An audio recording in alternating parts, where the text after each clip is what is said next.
Hi everyone, कैसे हो आप सभी लोग। आई होप आप लोग अच्छे होंगे। मैं हूं राहुल जयसवाल एंड स्वागत करता हूं आप सभी का एक बार फिर हमारे यूट्यूब चैनल JR ट्यूटोरियल्स में। फ्रेंड्स, आज अगेन आपके सामने एक मोस्ट इंपॉर्टेंट मैथ्स का लेक्चर वीडियो लेकर आ गया हूं दोस्तों, जिसमें हम पढ़ने वाले हमारे 9th स्टैंडर्ड के लिए मैथ्स सब्जेक्ट का जो पार्ट 1 होता है, यानी कि अलजेब्रा सब्जेक्ट का जो हमारा चैप्टर चल रहा था फ्रेंड, जिसका नाम है चैप्टर नंबर 6 फाइनेंशियल प्लानिंग। आज हम इस पर्टिकुलर चैप्टर का लेक्चर नंबर 3 आपके लिए लेकर आ गए हैं, जो कि अगेन एक बहुत ही ज्यादा इंपॉर्टेंट लेक्चर वीडियो होने वाला है। तो दोस्तों, जैसे कि आपको पता है कि इसके पहले के 2 लेक्चर्स जो हुए थे, इसमें हमने देखा था बहुत सारी चीजें। पहले लेक्चर में हमने देखा था कि क्या होता है बहुत सारे फाइनेंशियल प्लानिंग हम लोग कैसे कर सकते हैं, टैक्सेस क्या होता है। लेक्चर नंबर 2 में आपको मैंने बताया था कि how to calculate income tax, और बहुत सारे टेबल्स के माध्यम से मैंने स्क्रीन पे वीडियो बनाया था। आपको याद होगा लेक्चर नंबर 2 अगर आपने देखा होगा तो स्क्रीन पे मैंने वीडियो बनाया था पीपीटी प्रेजेंटेशन के पॉइंट से, ताकि आप लोगों को टेबल्स के माध्यम से समझा सकूं कि अगर इतना एज होता है इंसान का और इतना वो कमाता है तो कितना कैलकुलेट करना पड़ेगा इनकम टैक्स, कितना इनकम टैक्स आ सकता है। तो ऐसे कैटेगरी वाइज मैंने एक्सप्लेन किया था, जो कि बहुत ज्यादा इंपॉर्टेंट है आपके लिए समझना, क्योंकि दोस्तों एक टाइम ऐसा भी आएगा कि आप लोग कमाओगे तो आपको भी इनकम टैक्स भरना पड़ेगा। आप में से बहुत सारे के पेरेंट्स ऐसे होंगे जो इनकम टैक्स भरते होंगे,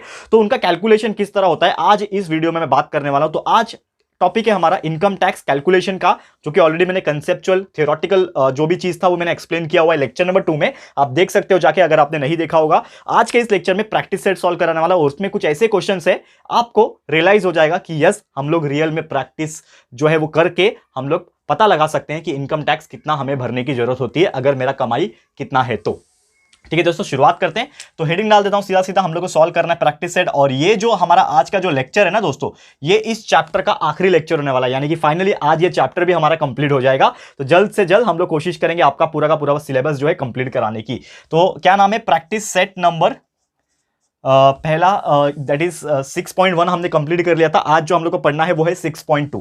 ठीक है, तो प्रैक्टिस सेट नंबर 6.2 है। इसमें 2 टाइप के एग्जांपल्स आपको पूछे। क्वेश्चन नंबर 1 में आपको एक टेबल दिया हुआ है और कुछ लोग के नाम दिए हुए हैं, उनके एजेस दिए हुए हैं, आप देख सकते हो बुक में अपने, और इनकम टैक्स दिया हुआ है, और सॉरी नॉट इनकम टैक्स, हाँ टैक्सेबल इनकम जिसको बोलते हैं वही इनकम टैक्स दिया हुआ है आपका। एक तरीके से इनकम बोला है, ठीक है, नॉट इनकम टैक्स। देखो फर्क होता है, ये बहुत सारे लोग कंफ्यूज होते हैं, आप लोग भी कंफ्यूज हो जाओगे। टैक्सेबल इनकम एक ऐसा इनकम होता है कि वो हिसाब से हम लोग पता लगा सकते हैं कि उसको टैक्स भरने की जरूरत है कि नहीं।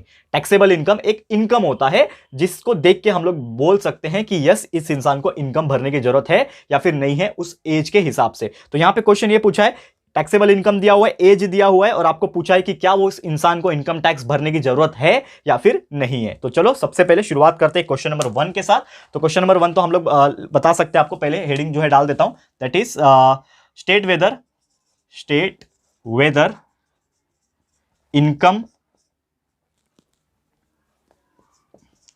इनकम टैक्स पे और नॉट। ठीक है ना, इनकम टैक्स भरने की जरूरत है या फिर नहीं है, ये हमारा पहला क्वेश्चन है यहाँ पे।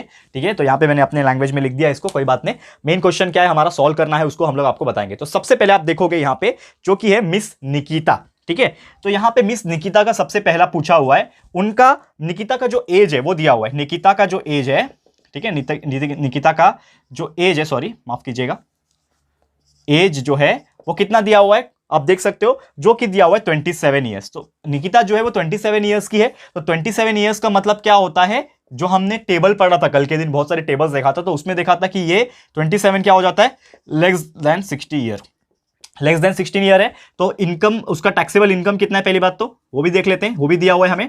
टैक्सेबल जो इनकम है उस निकिता का वो दिया हुआ है हमें, जो कि है 2,34,000, मतलब वो कितना कमाती है, 2,34,000 रुपीज कमाती है साल में, ईयरली 2,34,000 रुपीज कमाती है। अब यहां पे क्वेश्चन ये हमें आता है दोस्तों कि बताओ कि ये जो निकिता है जिसका एज 27 ईयर्स की है वो, और उसको वो कमाती है साल का 2,34,000 रुपीज, तो क्या उसको इनकम टैक्स भरने की जरूरत है। तो यहां पे आपका सवाल का जवाब आप खुद ही दे सकते हो, क्योंकि दोस्तों कल हमने पढ़ा था थियोरेटिकल चीज, उसमें एक चीज देखा था, अगर किसी इंसान का एज 60 ईयर्स के पहले है तो उसका जो इनकम टैक्स का जो बोलते हैं ना हम लोग एक्सपेंडिचर लिमिट जो होता है ना, जो हम लोग का एग्जेम्पशन लिमिट होता है, ठीक है ना, कि वहां तक है तो भरने की जरूरत नहीं है। तो एग्जेम्पशन लिमिट जो होता है टैक्सेबल इनकम का, वो होता है एग्जेम्पशन लिमिट। ये केस में 60 इयर्स के पहले वाले केस में एग्जेम्पशन लिमिट होता है 2,50,000 रुपीज का। तो यहां पे आप देखोगे कि 2,34,000 जो रुपीज है ना, वो लेस है 2,50,000 रुपीज से, यानी कि जो वो निकिता नाम की जो लड़की है उसको इनकम टैक्स भरने की जरूरत नहीं है। देयरफॉर निकिता विल नॉट पे इनकम टैक्स। क्यों नहीं भरना पड़ेगा दोस्तों? जैसे कि रीजन मैंने बताया कि जब अगर कोई भी इंसान 60 साल के पहले होता है और उसका जो कमाई होता है ना, टैक्सेबल इनकम जिसको बोलते हैं, वो जो इनकम उसके पास जो आ रहा है साल का, अगर वो 2,50,000 से कम आ रहा है तो उसको कोई भी टैक्स नहीं लगेगा, टैक्स फ्री हो जाएगा उसके लिए। लेकिन अगर वही 2,50,000 के ऊपर जाएगा तो टैक्स भरना पड़ेगा 5% ऑफ जो भी है। हमने फॉर्मूला कल के दिन देखा था, डिस्कस किया था। आज उसके ऊपर एक क्वेश्चन है, क्वेश्चन नंबर 2, वो मैं सॉल्व कराऊंगा। ठीक है, तो अब चलते हैं हमारे अगले एग्जाम्पल। क्वेश्चन नंबर 1 का ये पहला एग्जाम्पल था, वैसे ही और भी बहुत सारे क्वेश्चन यहां पे पूछे हुए हैं। सेकंड है कुलकर्णी। ठीक है, तो कुलकर्णी के लिए क्या करना पड़ेगा, इसको मैं पूरा रफ नहीं करूंगा, मैं खाली नाम चेंज करूंगा और जो पैसे हैं वो चेंज करूंगा। ठीक है, तो यहां पे सेकंड एग्जांपल, ठीक है, सेकंड एग्जांपल, वो बंदे का नाम क्या है, कुलकर्णी। कुलकर्णी डाल दिया।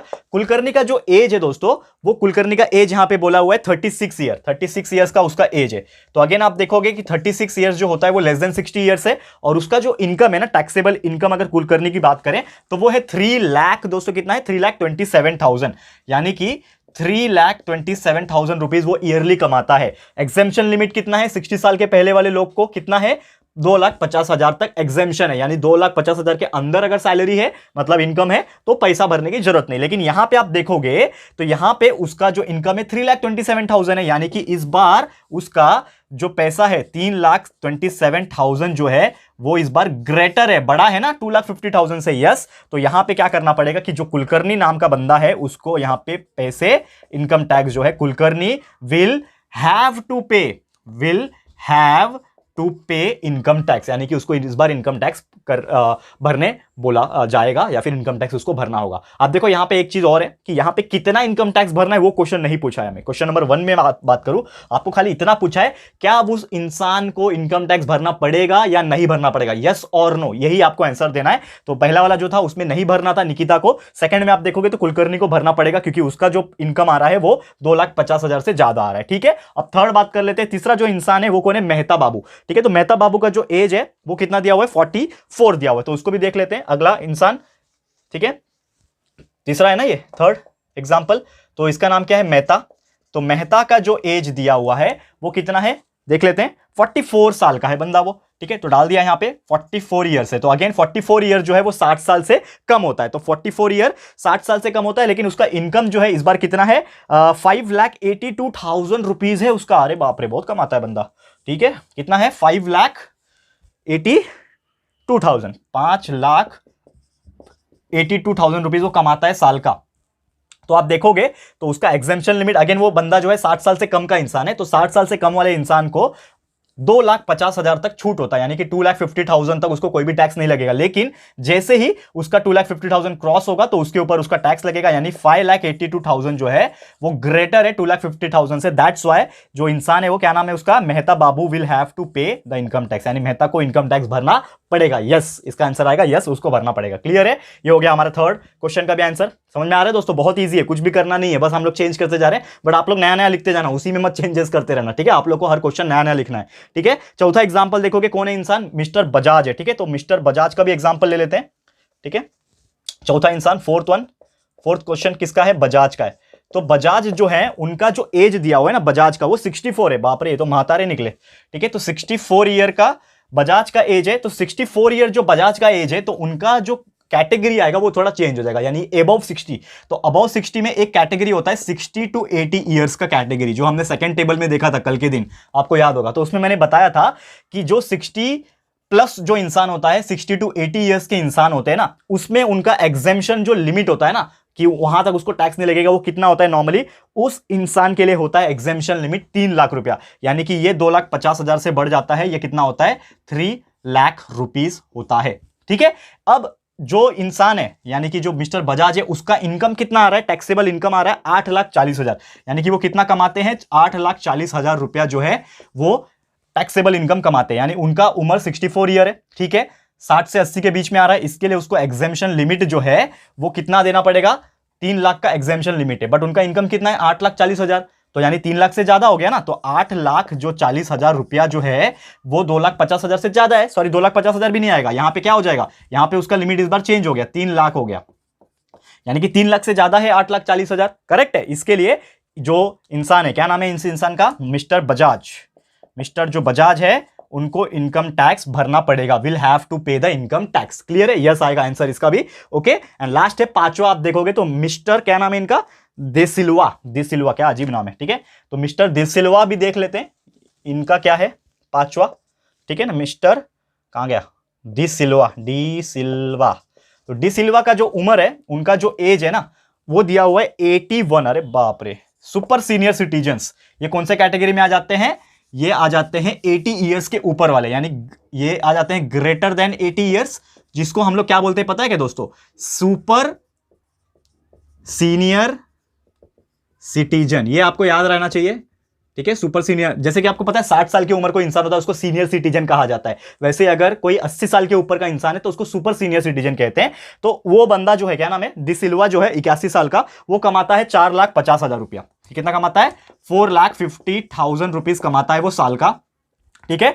और ऐसे लोग के लिए जो 80 साल के ऊपर वाले लोग होते हैं ना, उनके लिए जो एग्जेम्पशन लिमिट होता है, यानी कि वहां तक उसको टैक्स नहीं लगता है, वो कितना होता है, उनके लिए थोड़ा ज्यादा होता है, जो कि है 5 लाख का लिमिट है यार, बढ़िया है।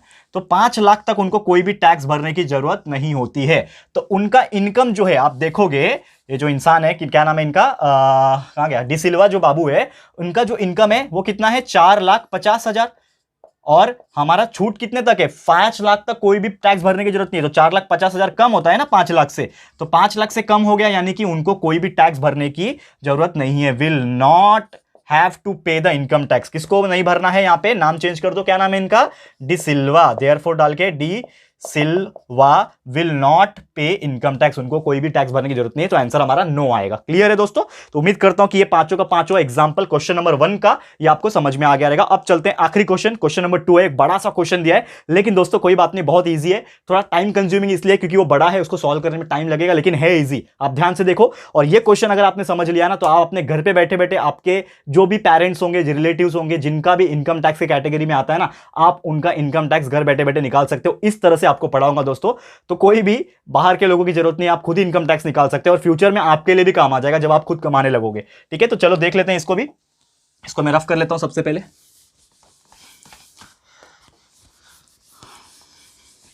ध्यान से देखना, हर एक चीज आपको क्लियर हो जाएगा।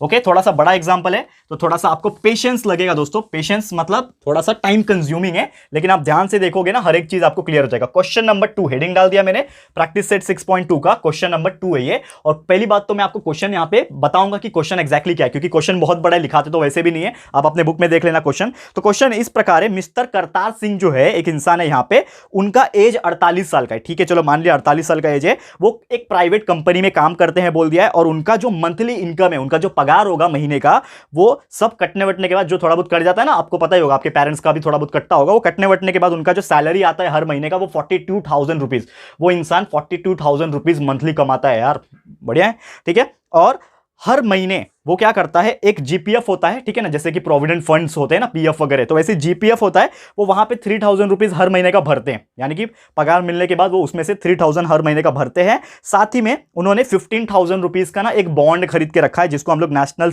सेविंग सर्टिफिकेट्स बोलते हैं। जैसे सेविंग्स होते हैं ना, हम लोग सेविंग करते हैं, वैसे वो सेविंग सर्टिफिकेट का बॉन्ड है 15,000 का, वो उन्होंने खरीद के रखा है। और साथ ही में वो हर साल जो है वो 12,000 रुपीज का क्या करते हैं, डोनेशन कर लेते हैं।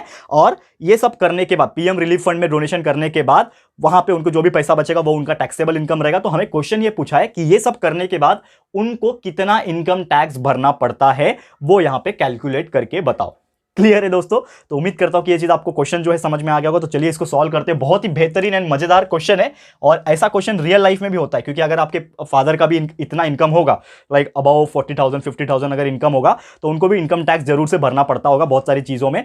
तो उनको जरूर से पूछना और उनको भी कैलकुलेट करके दिखाना, जो मैं आपको अभी सिखाने वाला हूं। तो ध्यान से देखना, बहुत ही मजेदार चीज है, और ये चीज आप समझ लोगे ना, मजा आ जाएगा आपको सॉल्व करने में। ठीक है, तो समझने की कोशिश करते हैं। सबसे पहले यहां पे एक चीज हम लोग नोटिस करेंगे, जो हमारे करतार जी है, क्या नाम है उनका, जो उनका करतार नाम है ना, करेक्ट है, करतार का मंथली इनकम कितना है, अगर हम बात करें मंथली इनकम जो है करतार जी का, वो है यहां पे कितना, 42,000 रुपीज, 42,000 रुपया वो कमाते हैं। 42,000 रुपीज उनका मंथली इनकम है। ठीक है, तो ईयरली इनकम कितना हो जाएगा, मंथली तो कमाते हैं, चलो ठीक है, समझ में आया, लेकिन इनकम टैक्स मंथ के हिसाब से नहीं चलता है, इनकम टैक्स चलता है ईयर के हिसाब से।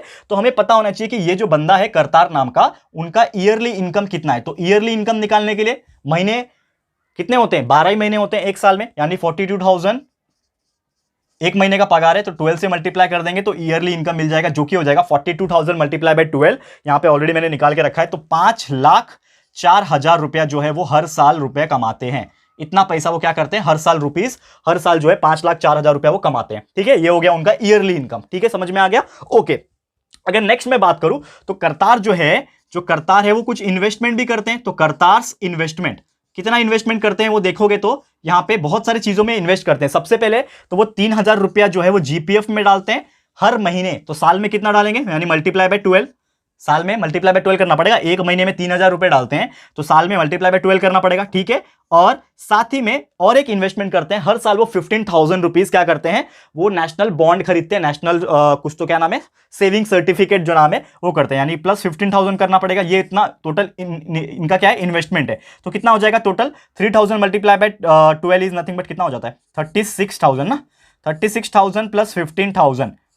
ठीक है, कितना हो जाएगा टोटल 51,000, 51,000 जो है रुपीस वो क्या करते हैं, 51,000 रुपीस वो इन्वेस्ट करते हैं। तो ईयरली इनकम पता चल गया, करतार का इन्वेस्टमेंट पता चल गया। लेकिन एक और चीज यहां पे रह गया है, क्या रह गया है कि वो हर साल जो है लगभग 12,000 रुपया वो पीएम रिलीफ फंड में दान देते हैं, यानी कि गरीब लोग की भलाई करने के लिए पीएम रिलीफ फंड में दान देते हैं। बहुत अच्छी बात है। तो जो करतार है वो डोनेशन भी करते हैं, यानी करतार्स डोनेशन, करतार्स का डोनेशन जो है वो आप देखोगे तो कितना करते हैं, वो हर साल 12,000 रुपया जो है वो क्या करते हैं, डोनेशन करते हैं। ठीक है, ये समझ में आ गया।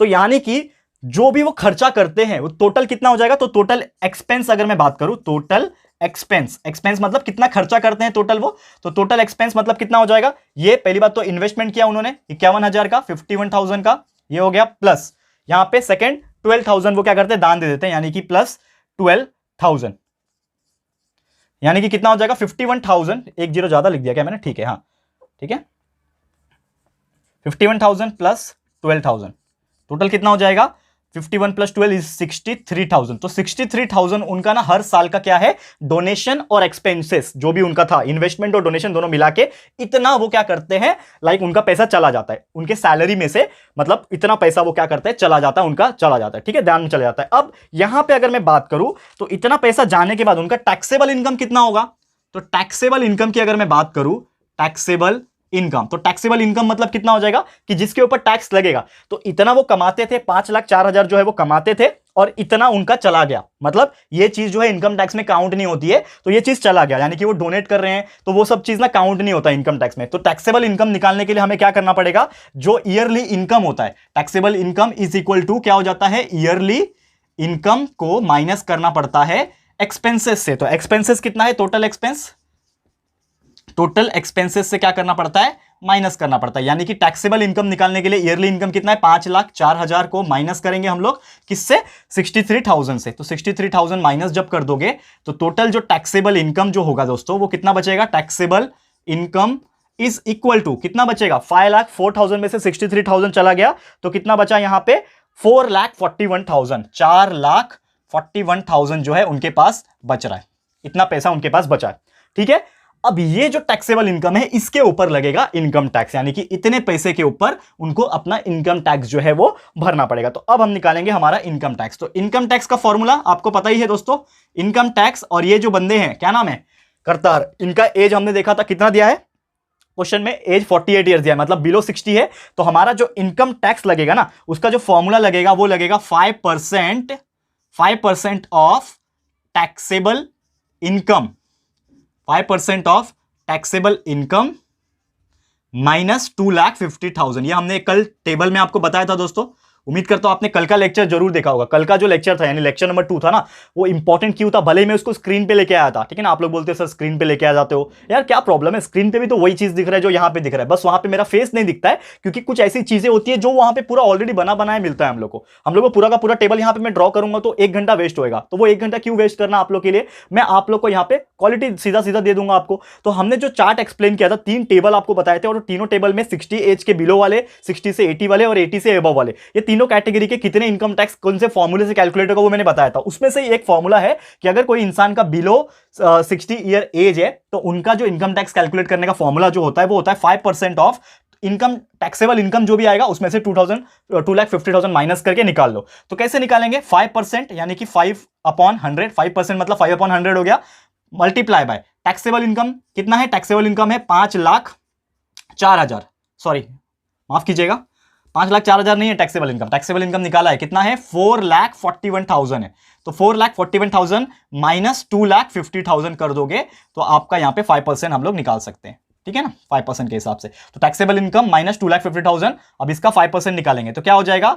5/100 मल्टीप्लाई बाय, ये दोनों को माइनस करोगे तो कितना बचेगा? यहां पे माइनस करके हमारे पास बच जो रहा है वो बच रहा है 191,000, यानी कि 1,91,000 बच रहा है माइनस करने पे। ये 2 0 कैंसिल हो गया, ये 2 0 कैंसिल हो गया, कितना बचा? 5 मल्टीप्लाई बाय 1910, जो कि आपका आंसर आ जाएगा 9995, करेक्ट है, सॉरी 9550, 9550 रुपीज ये आ रहा है आपका इनकम टैक्स, ठीक है। लेकिन ये टोटल इनकम टैक्स नहीं आया, यहां पे भी दो चीज और निकालना है। आपने टेबल में देखा होगा दोस्तों, इनकम टैक्स तो होता ही है फॉर्मूला 5% के हिसाब से, लेकिन और दो चीज होते हैं। एक होता है एडुकेशन सेस जिसको बोलते हैं हम लोग, तो वो 2% होता है इनकम टैक्स का, और दूसरा होता है secondary and higher education cess, तो वो भी निकालना होता है। और लास्ट में तीनों को प्लस कर देंगे तो आपको टोटल इनकम टैक्स जो है मिल जाता है। क्लियर है? तो चलो हाँ, यहां पे और दो चीज बचे हैं वो भी निकाल लेते हैं। पहला चीज है हमारा क्या? Education cess. तो एडुकेशन सेस निकालने के लिए फॉर्मूला जो है हमारे पास, एडुकेशन सेस निकालने का फॉर्मूला जो होता है वो होता है 2% ऑफ टैक्सेबल इनकम। जो भी टैक्स, सॉरी टैक्सेबल इनकम नहीं होता है, माफ कीजिएगा मुझे, सॉरी इनकम टैक्स होता है, ठीक है ना।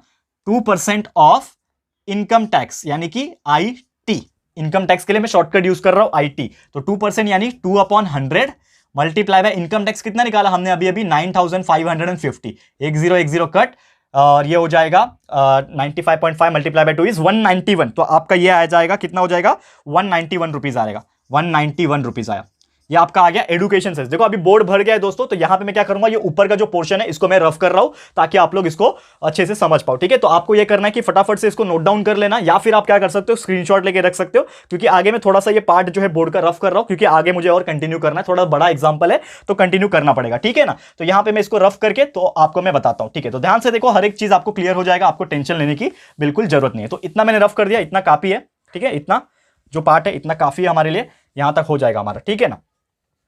ठीक है, यहां पे मैं एक लाइन खींच देता हूं ताकि आप लोग को यहां तक समझ में आ जाए, ठीक है। अब यहां पे मैंने रफ किया ये चीज, यहां से कंटिन्यू होने वाला यहां पे। तो ध्यान से देखो, एडुकेशन सेस भी निकाल लिया। एडुकेशन सेस निकालने के बाद एक और होता है जिसको बोलते हैं हम लोग secondary and higher education cess.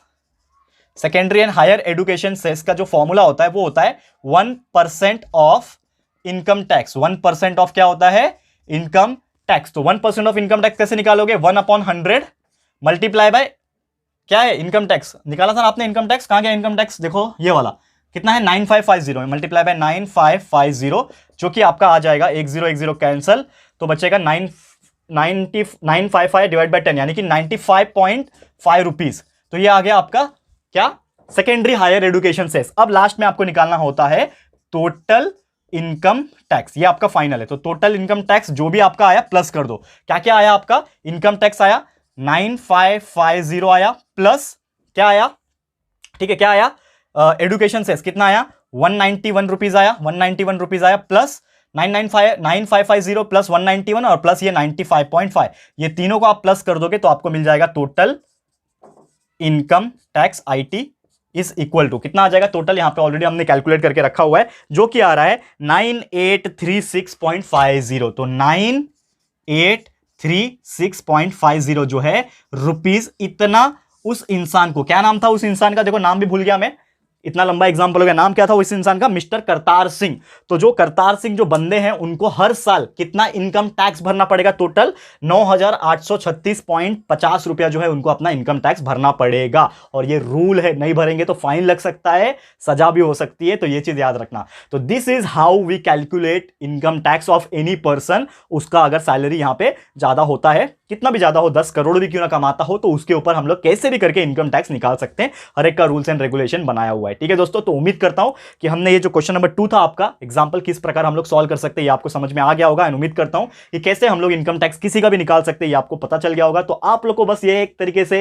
Homework तो कुछ बचा नहीं है, एग्जांपल हमने पूरा का पूरा करा दिया प्रैक्टिस सेट 6.2। तो आपको बस ये करना है कि आपके फादर का या फिर मदर अगर आपकी काम करती है या फिर जॉब करते हैं यहाँ पे, या फिर आपके भाई बहन है, बड़े रिलेटिव्स कोई है, तो उनका अपना सैलरी स्ट्रक्चर पूछिएगा कि कितना एनुअली, कितना मतलब एक साल में कितना कमा लेते हो, उसके हिसाब से आप उनका इनकम टैक्स इसी तरीके से निकालिएगा। जरूर से आपको मजा आएगा करने में, और उनको बताइएगा कि अरे आपको इतना इनकम टैक्स भरना पड़ेगा, तो ये चीज मजा आएगा। तो जरूर से करके देखिएगा। और आज के लिए इसी के साथ हमारा ये जो लेक्चर है वो समाप्त होता है। एंड इसी के साथ ये जो चैप्टर है जिसका नाम है फाइनेंशियल प्लानिंग, ये भी होता है समाप्त। तो जल्द मिलेंगे हमारे अगले लेक्चर में एक और नए बेहतरीन चैप्टर के साथ, जल्द मिलेंगे। तो आज के लिए इतना ही। ये वीडियो एंड ये चैप्टर आपको कैसा लगा है दोस्तों, प्लीज हमें कमेंट करके बताइएगा, अपनी राय और सजेशन जरूर से दीजिएगा। और अगर आपको ये वीडियो पसंद आया, यूजफुल लगा है, तो वीडियो को लाइक करो, शेयर करो, ज्यादा से ज्यादा शेयर करो, मैक्सिमम पीपल तक शेयर करना, क्योंकि आज का लेक्चर बहुत ज्यादा इंपॉर्टेंट है। तो फटाफट से सारे फ्रेंड्स एंड रिलेटिव्स को शेयर कर देना।